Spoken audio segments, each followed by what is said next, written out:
નમસ્કાર મિત્રો, નગરનાદ સાથે નગર સેવકના એપિસોડ નંબર 2 માં આજે આપણી સાથે છે વોર્ડ નંબર 15 ના કોર્પોરેટર રાવણભાઈ પરમાર. રાવણભાઈ, આપનું સ્વાગત છે. રાવણભાઈ, સૌથી પહેલા હું તમને એ પૂછવા માંગીશ કે છેલ્લા 1 વર્ષની અંદર તમારા વિસ્તારની અંદર કયા કયા કામ થયા છે? વોર્ડ નંબર 15ની અંદર જુનાગઢ મહાનગરપાલિકામાં 2025ની ચૂંટણીમાં અમે 4 કોર્પોરેટર કોંગ્રેસ પાર્ટીમાંથી ચૂંટાયેલા. એમાં હું રાવણભાઈ લખાભાઈ પરમાર, બીજા નંબરમાં મારા બેન છે ગીતાબેન રાજુભાઈ સોલંકી, ત્રીજા નંબરમાં સોનલબેન કારાભાઈ રાડા અને કેશુભાઈ વડોદરા. અમે 4 પ્રતિનિધિઓ વોર્ડ નંબર 15ની અંદર ચૂંટાયેલા છે. કોંગ્રેસ પાર્ટીના ખેસ ઉપર અમે ચૂંટણી લડ્યા હતા અને આજ 1 વર્ષની માથે થઈ ગયું છે. મારા વિસ્તારની અંદર રોડની સમસ્યાઓ હતી તે મહાનગરપાલિકાના જનરલ બોર્ડમાં અમે માંગણી મૂકીને રોડ પાસ કરાવેલ છે, જે આજની તારીખે ચાલુ છે. અને વિકાસ કાર્યોમાં ભારતીય જનતા પાર્ટી ક્યાંક ને ક્યાંક જૂનાગઢને સહયોગ આપે તો રોડ રસ્તાઓની કામગીરી ચાલુ છે હાલમાં. તમારા વોર્ડની હાલમાં સૌથી મોટી સમસ્યા કઈ ગણાવી શકાય? અમારા વિસ્તારની અંદર આમ તો તમે જો તો જૂનાગઢ મહાનગરપાલિકા દ્વારા જે ભૂગર્ભ ગટર યોજનાની એક મોટું આયોજન કરેલ હતું. પાર્ટ 1 અમારું 2012માં થયેલ છે. એની સમસ્યા એવી છે ગંભીર કે ચેમ્બરો ભરાઈ ગઈ છે અને બીજા નંબરનો પ્રશ્ન પાણીનો નિકાસ નથી થતો. આપણે ફિલ્ટર મૂક્યા છે, ફિલ્ટર સુધી પાણી ખેંચીને પહોંચાડવું એક શક્ય તો હતી, પણ છતાં પણ એક એમાં રાજ્ય સરકારની યોજના હતી એટલે જુનાગઢ ઉપર ઠોકી બેસાડવામાં આવેલ હતી. એટલે એ કામગીરી અત્યારે એમને બંધ હાલતમાં છે.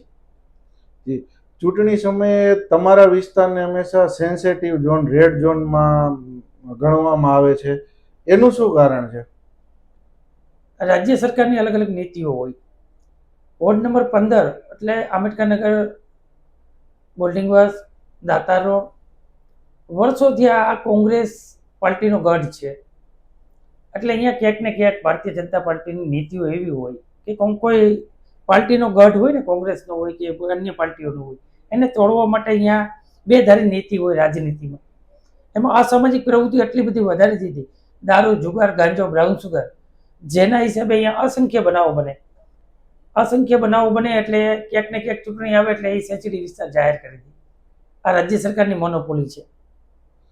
જે બીજા જો તમારા વિસ્તારનું બીજું જોઈએ તો જુનાગઢના મુખ્ય 4 રસ્તા છે પ્રવેશવાના. આપણે એક બાજુથી જોઈએ તો જુનાગઢ રાજકોટ સાઈડથી અવાય છે, જે દોલતપરા ને એ બધું છે. એક બાજુ મધુરમથી અવાય છે, એક બાજુ ઝાંઝરડાથી અવાય છે. તો બધી સાઈડ પૂરતું ડેવલપમેન્ટ થાય છે, નવા બાંધકામ થાય છે, નવું કન્સ્ટ્રક્શન, નવી બિલ્ડિંગ ઊભી થાય છે, પૂરતું ડેવલપમેન્ટ થાય છે. એ 15 નંબર એક બાજુ જ કેમ વિકાસ અટકો છે? છેલ્લા આમ જોઈએ તો છેલ્લા ઘણા ટર્મથી આપના પરિવારનું ત્યાં પ્રતિનિધિત્વ રહ્યું છે. આપના પિતાશ્રી પણ એક સમય મેયર રહી ચૂક્યા છે અને હવે આપ પ્રતિનિધિત્વ કરાવો છો. તો એ એરિયામાં વિકાસ કેમ નથી થતો? વિકાસની 2 વાત હોય. જુનાગઢ મહાનગરપાલિકા ત્યારથી જુનાગઢની અંદર આવ્યું 2004થી ટીપી યોજનાનો એક સ્કીમ અલગ હોય રાજ્ય સરકારની કે જુનાગઢના મુખ્ય રોડ ઉપર ડેવલપ કરવું જોઈએ. એ ટીપીની યોજના મુજબ થતું હોય.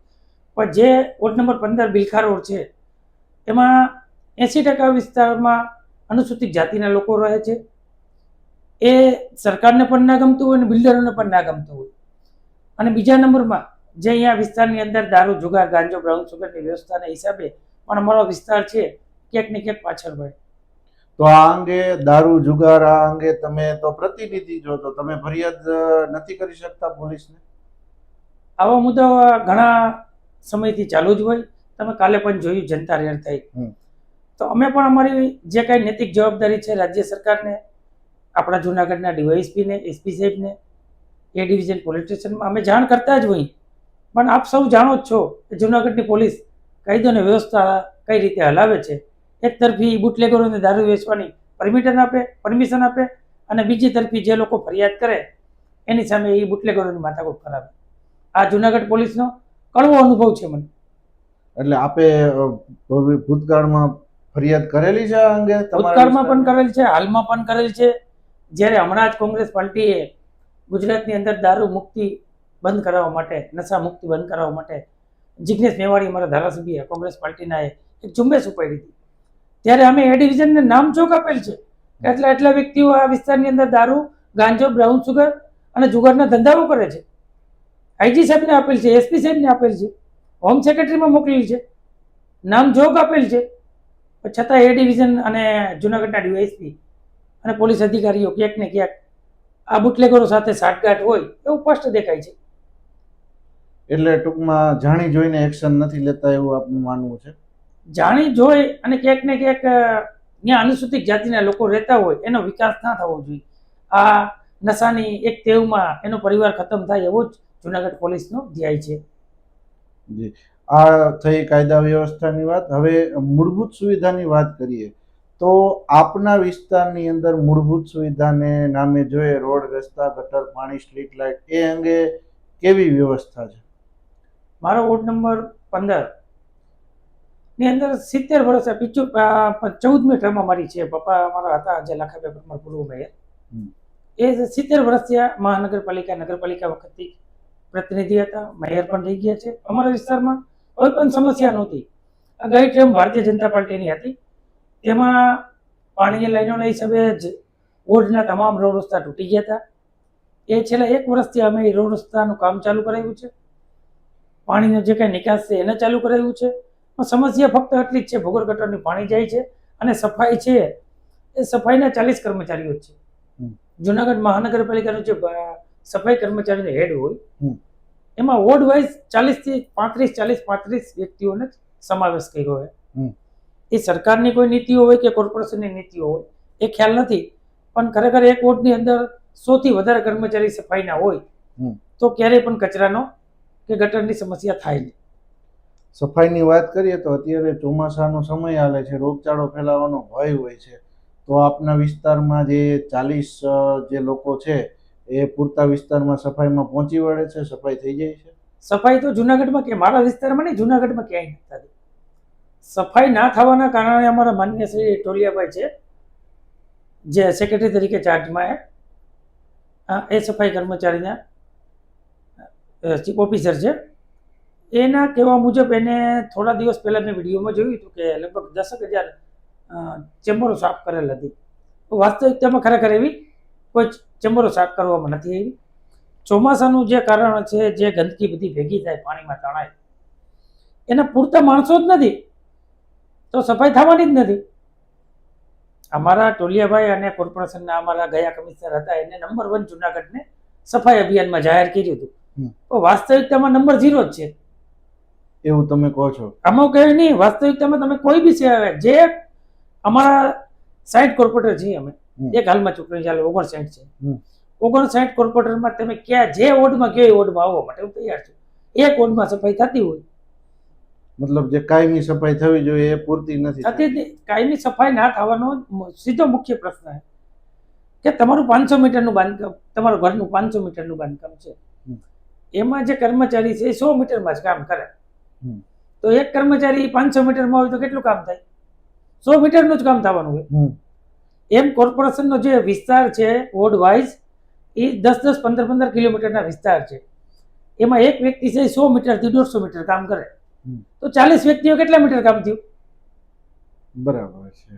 તો સ્વાભાવિક છે તમે કેલ્ક્યુલેશનથી કોઈ બી કર્મચારી ભણેલ ગણેલ હોય ને તો 2 કિલોમીટરની સફાઈ થાય, બાકીના 8 કિલોમીટરની સફાઈ થાય નહીં. પણ છતાંય એના ચોપડે અમારા ટોલિયા સાહેબ વાય કરવા માટે નંબર 1 ગયા વર્ષે જુનાગઢને સફાઈ અભિયાનમાં બનાવ્યું હતું. બરાબર છે. તમારી પણ ભૂલ છે, તમે એને ઇન્ટરવ્યુ લીધા હતા. તમારે એને પૂછવું જોઈએ કે કયા હિસાબથી તમે જુનાગઢ નંબર 1 બનાવો છો, કેટલા કિલોમીટરમાં જુનાગઢ છે અને કેટલા કિલોમીટર તમારા કર્મચારી સફાઈ કરે છે. જી રાવણભાઈ, મીડિયા તો એનું કામ સામાન્ય રીતે કરતી હોય છે અને કરશે જ. અને આપણે આગળ વધીએ તો જનસંપર્કની વાત કરીએ તો તમારા વિસ્તારના લોકો છે તમારા સુધી પહોંચવાનો અથવા ફરિયાદ પહોંચાડવા માટેનો તમે એને કયો રસ્તો અપનાવો છો? મારા વોર્ડ નંબર 15 ની અંદર 80% વ્યક્તિઓ છે એ મજૂર વર્ગ છે. એટલે એ 7-8 વાગે ઘરે આવે, 8:30-9 નાહી ધોઈને જમીન ફ્રેશ થાય પછી અમે અમારું બાબા સાહેબ ડૉક્ટર આંબેડકરની પ્રતિમા છે અમારા વોર્ડ નંબર 15 માં આંબેડકરનગરમાં, અમે અહીંયા 9 વાગ્યાથી બેઠા હોય, રાતના 12:30-1 સુધી બેઠા હોય. અમારા વિસ્તારના લોકોની જે કોઈ સમસ્યા હોય એ રાતે જમી અને ફ્રી થઈને પછી અમારી પાસે આવે. હમ. એની જે કંઈ સમસ્યા હોય એ 24 કલાક તો કોઈક જ સમયમાં થઈ હોય છે કે ના થઈ હોય, પણ અમારા જે રાજકીય ક્ષેત્ર ઉપર જે અમારો અનુભવ છે, હમ. જે નાના કર્મચારી સાથે અમારો વ્યવહાર છે, એના હિસાબે અમારું કામ વધી 2-3 કલાકમાં થઈ જાય.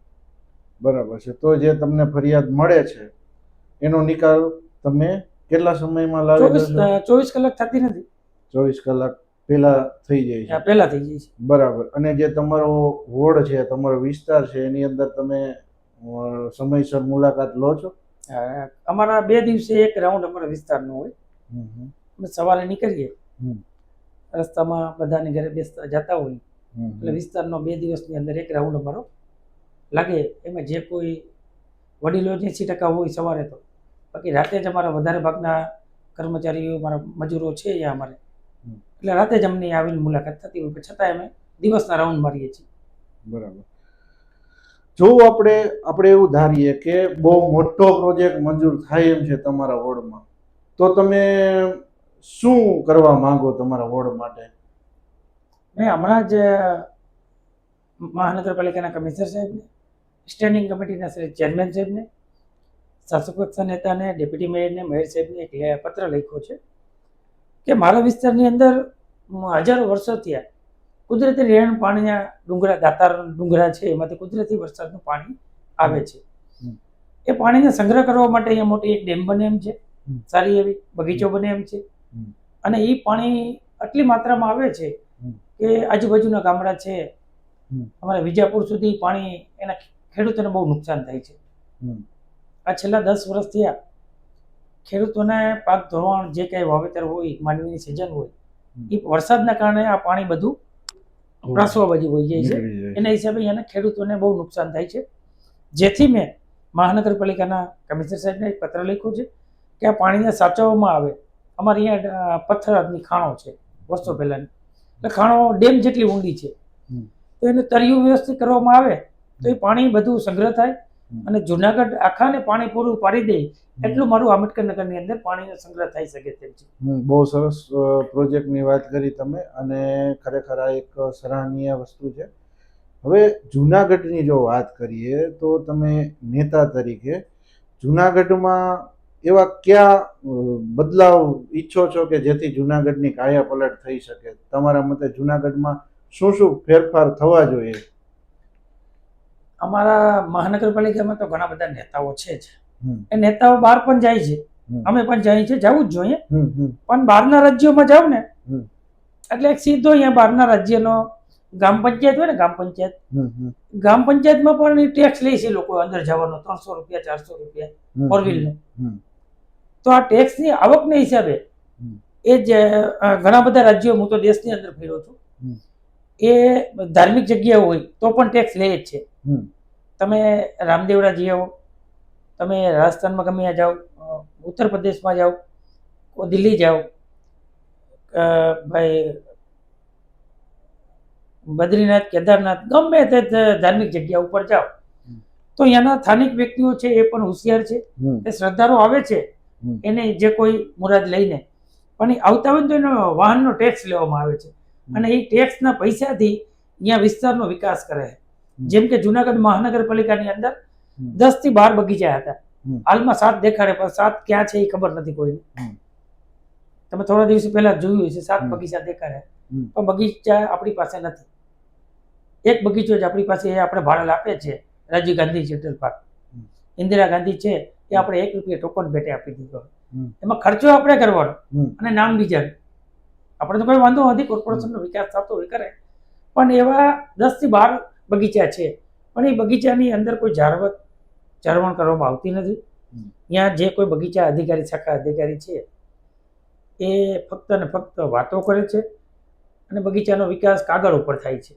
પણ મહાનગરની ડેફિનેશનમાં તો આવે છે કે બગીચા હોવા જોઈએ. બગીચાની વાત કરીએ તો મહાનગરની ડેફિનેશનમાં જ છે સુવિધા, પ્રાથમિક સુવિધાની અંદર એક તમે મહાનગરમાં હોવી જોઈએ એ તો કાયદામાં તો ઘણું બધું છે. બીજું જે જોઉં ને તો જુનાગઢ મહાનગરપાલિકાની હર્ષ વિસ્તારની જમીન છે ને, એ હજી જમીન માલિકીની કલેક્ટર હસ્તક છે. વાતો થાય છે કે બગીચા હોવા જોઈએ મહાનગરપાલિકાની હદ વિસ્તારની અંદર, 10 થી 15 જમીનો પણ છે, પણ જમીન આજની દિવસ સુધી મહાનગરપાલિકાના શાખા અધિકારી દ્વારા હમ. કલેક્ટર પાસેથી સપોર્ટ કરવામાં નથી આવેલ. એટલે કે જુનાગઢ મહાનગરપાલિકા હદ વિસ્તાર જેટલી થાય હમ. તેમાં જે મિલકતો હોય હમ. એ રાજ્ય સરકારની હોય, કલેક્ટર સાહેબની હોય કે કેન્દ્ર સરકારની હોય, એ કોર્પોરેશનને સોંપી દેવાની હોય. બરાબર. આવો બીપીએમસી એક નિયમ છે. હમ. છતાં હજી મિલકતો ઘણી બધી છે એ કલેક્ટર સાહેબ પાસે છે, હમ. પાણી પુરવઠા હસ્તક છે, હમ. રાજ્ય સરકાર હસ્તક છે. જુનાગઢ મહાનગરપાલિકાની માલિકીની જમીન હજી સુધી ત્યાંના અધિકારીઓ કરેલ નથી. એટલે વિકાસ તો કરવો છે, હમ. પણ કોઈના ઝૂંપડા પાડીને વિકાસ ના કરાય. બરાબર છે. તમે જોયું હોય હમ. તો ધારાગઢ રોડ ઉપર હા. પર્યટકના બહારના નીચે હમ. ધારાગઢમાં રહેતા લોકોના ઝૂંપડા પાડી નાખ્યા, મકાનો પાડી નાખ્યા વિકાસના નામ ઉપર. તો આવો વિકાસ કેને જોતો હોય? તમારા મકાન પડી જાય એવો વિકાસ તમારે જોઈએ? એટલે જુનાગઢ મહાનગરપાલિકામાં ઘણા બધા નેતાઓ છે, હોશિયાર છે, હું ના નથી પાડતો, પણ ક્યાંક ને ક્યાંક એની નીતિઓ, સરકારની નીતિઓ હમ. અને લોકોની જે અપેક્ષાઓ છે એ પહોંચી શકે એવા સક્ષમ નેતાઓ નથી. હમ. અમારી સાથે હાલમાં ભારતીય જનતા પાર્ટીમાં જનસંઘના અમારા કાર્યકર્તા હતા, આજે અમે એને યાદ કરીએ છીએ. હમ. હેમાબેન આચાર્ય હતા, સૂર્યકાંત આચાર્ય હતા, નરસિંહભાઈ પઢિયાર હતા. હમ. એવા લોકોને અમે યાદ કરીએ છીએ. ભલે ભારતીય જનતા પાર્ટીના હતા, પણ જનસંઘની વિચારધારા હતી જે લોકોને હિત માટે કામ કરતા. હમ. હાલના લોકો છે એ પોતાના હિત માટે કામ કરે છે. એટલે જુનાગઢના વિકાસ જેટલો આપણે માનીએ કાગળ ઉપર, એટલો વાસ્તવિકતામાં થઈ શકે તેવી કોઈ સુરત દેખાતી નથી.